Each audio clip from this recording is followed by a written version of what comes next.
Hello, this is Nathaniel Oxford, the Oxford, with a tutorial for the keyboard on playing and learning tetrachords. Now, tetrachords are building blocks for scales, for melodies, for understanding harmonic sequence and structure, and there's a pattern to tetrachords. So if you learn the pattern, you can play any tetrachord anywhere on the keyboard. Let's cover a few basics of the keyboard first, then go into how we make a tetrachord, and then go into how to play them. So first off, I just finished doing a tutorial for another instrument, so I've got to get my brain into piano. Piano fingers are 1 is your thumb, 2, 3, 4, and 5. On all the other band instruments, you have either 1, 2, 3, or 1, 2, 3, and 4. But on piano, you have 1, 2, 3, 4, and 5. So for this video, anytime I say a finger number, you might want to practice this. 1, 2, 3, 4, and 5. And it's the same for both hands. Thumb is 1 in your left hand as well, but I'm holding the camera with my left hand, not the second, but 1, 2, 3, 4, 5. So I'm going to hold the camera with one hand and demonstrate with the other hand. Okay, so making tetrachords, before we can do that, you can see that all the keys are labeled on this particular keyboard, which is handy for making a video, right? You can look and see there's a C, there's a D, and if you are pretty good at recognizing notes, that's fantastic. If you're not that great at recognizing the notes on the keyboard yet, you will be, but let's find somewhere to start. Okay, we have 7 letters that we use, A, B, C, D, E, F, and G, and you are going to want to learn those letters backwards as well. G, F, E, D, C, B, A, so that you can recognize alphabetic patterns that go backwards. Most often a melody is going to start going up and then it's going to come down, so you're not only going to have to go forward in the alphabet, you're also going to have to go backward. And so you want to learn A, B, C, D, E, F, G forward and backward equally well. How do you find notes on the keyboard? Maybe you can already find notes on the keyboard. If not, let's find a starting point. You see there's groups of 2 and groups of 3. If you have a full-size 88 key keyboard, down at the bottom there will be a group of 1 down there. You can see that I don't have a full 88 key keyboard here. If I did, it would go down to A, and then there would be a black key, and then there would be a B, and then here's the C, and then there's a group of 2 and a group of 3 and a group of 2 and a group of 3 and a group of 2 and a group of 3, all the way up to the top of the keyboard where there's usually a C at the end somewhere. So that group of 1 at the bottom is actually just the top key of a group of 3. So it really is just groups of 2s and groups of 3s, because the alphabet repeats after G. A, B, C, D, E, F, G, and then it starts over at A. So if you can find any one of these notes, you can use the alphabet to find all the other notes.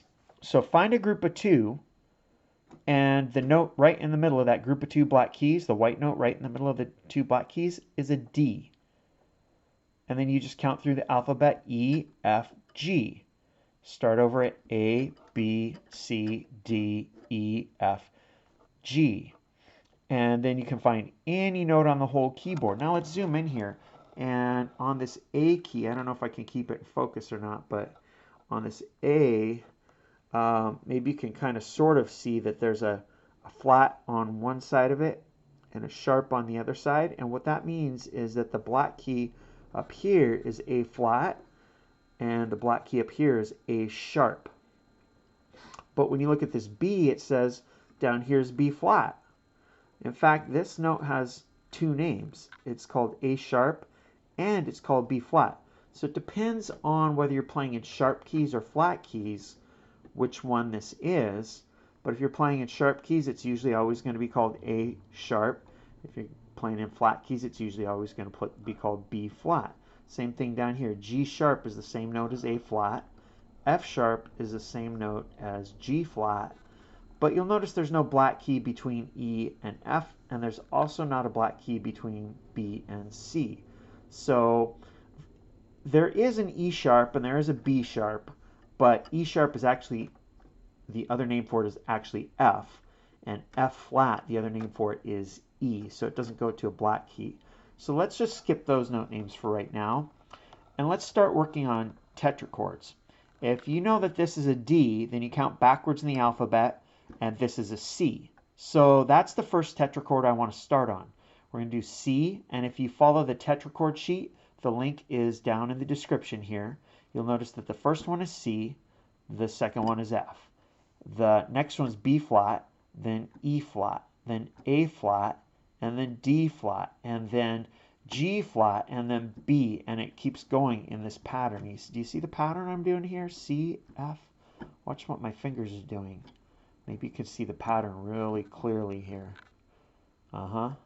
This one, and then down this one, etc. So it's called the circle of fourths, and what it is the tetrachord is made up of 4 notes: C, D, E, F. That's 1, 2, 3, 4 notes. So when you get to the end of the tetrachord, the next tetrachord is going to start on F, and it's going to go for 4 notes, 2 notes, 3 notes, 4 notes.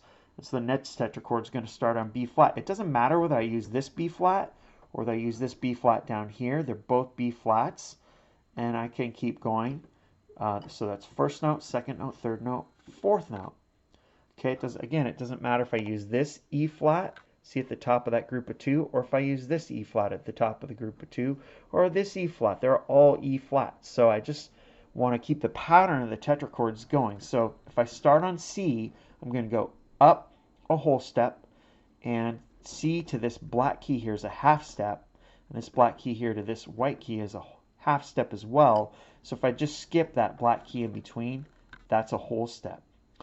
And the pattern of the tetrachords is whole step, which means I skip another note, and then half step. So see, there's no note in between the E and the F there. They're exactly consecutive. So I have one note in between, and no notes in between. So skip a key, consecutive key. And then when I go up to do the F1, I'm going to skip that key and go to G. I'm going to skip that key and go to A. And I'm going to go to the next consecutive key, which is this one, B flat. And then if I want to start on this B flat, I can go up higher. Or if I want to keep it in a comfortable range that's right in front of me, I could go just drop down to this B flat. That's fine. And I'm going to skip this note and go to this one. So I go B flat to C. I'm going to skip this note and go to this one, D. So I got B flat, C, D, and then the next consecutive note, which is E flat. So remember, whole step, half step. So I could start on this one. I could keep going. Skip a key, skip the black key, and then go to the next consecutive key. Okay, let's go back and start on C. So C, you can play this 1, 2, 3, 4. And I like to go up and down the scale. Let's turn the keyboard on and listen to it. C, D, E, F, E, D, C. So the tetrachord is those 4 notes, but the way I like to perform it is 4 notes up and down. And one thing you could do here to practice your fingering patterns is you could actually start this with finger 1 and then move up to finger number 1 on the 4th note. See how easy that's going to transition into the next group as well. F, G, A, B flat. Okay, I'm going to come down to this B flat here. Now, when you're playing a tetrachord, if it starts on a white key, start it with your thumb. If it starts on a black key, start it with your second finger. So this is your first finger, thumb is your first finger, and index finger is your second finger. So start it on your second finger, and then if it goes to another black key, continue up your fingers. If it goes to a white key, then shift to your thumb. So I'm going to go from this one to this one. B flat to C is a white key, so this finger to this finger, and then go up my hand. There's the 4 notes. And then remember, when I'm starting on a black key, I'm going to go to finger 2. Okay, I'm going to go a few more tetrachords, even though for the purpose of this assignment, we're only doing 3 tetrachords. And maybe you're watching this video and you're watching it and you're not doing this specific assignment for my class. That's okay, because we're going to go into a little bit more information here. Let's start over. C, D, E. I'm going to use my 4th finger. And then for the next one, F, G, A, B flat. Going to drop down to here. Remember, if it's a black key, I'm going to start with finger 2. And then if it goes to a black key, like let's say it started here, I would just go up my fingers. But if it starts on a black key and then goes to a white key, use my 2nd finger and then my thumb. Okay, let's see if that rule holds when we go to the next one. The high note was E flat. Let's start there. Yep. Okay, so the next one. Every subsequent tetrachord starts on the highest note of the one before it. So this one's going to start here. Now, it doesn't go to a white key, so remember, I'm going to keep going up my hand, but then it goes to white key. Okay, the high note was D flat, so let's drop down to D flat. And remember the rules, if it's a black key, start with my 2nd finger, D flat, E flat, and then we're going to a white key. Okay, the high note was G flat here. I'm going to start there, and it's a black key, so I'm going to start with my 2nd finger. And if it's a black key, I'm going to keep going up my fingers, and then I have a white key. So at this point, I can go ahead and play the pinky with it. Cool. So the highest note was B. I'm going to drop down here so it stays within my range. B, and it's a white key, so I'm going to use my thumb. Go up a whole step, up a whole step. Okay, now the highest note was this one, so it's a white key. I'm going to start with my thumb.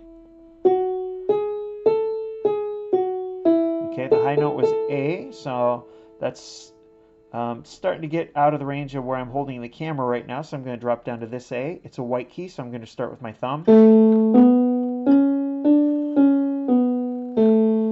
Okay, the high note was D, so that's where we're going to start the next one.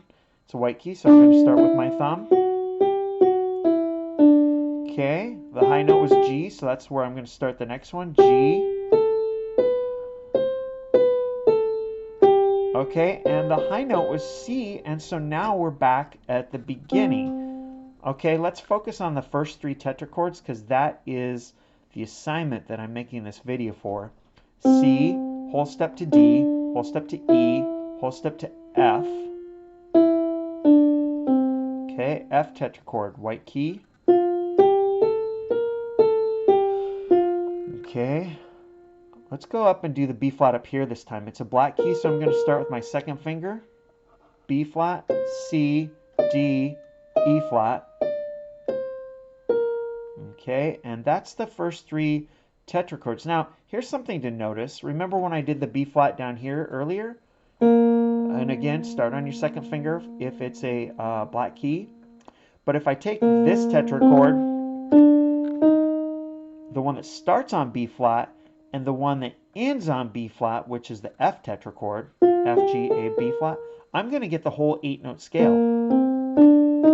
And then, so remember what I was saying at the very beginning of this video, which is that tetrachords are building blocks for scales, melodies, and harmonies and harmonic sequence. This is why, is because you can take this 4-note scale, put it with this 4-note scale, and you've got the whole 8-note major do re mi scale.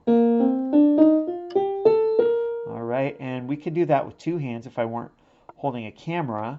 But just for this assignment, C, D, E, F, F, G, A, B flat, B flat, C, D, E flat. Alrighty, if you have any questions, feel free to send me a Schoology message or an email. And I will see you in class.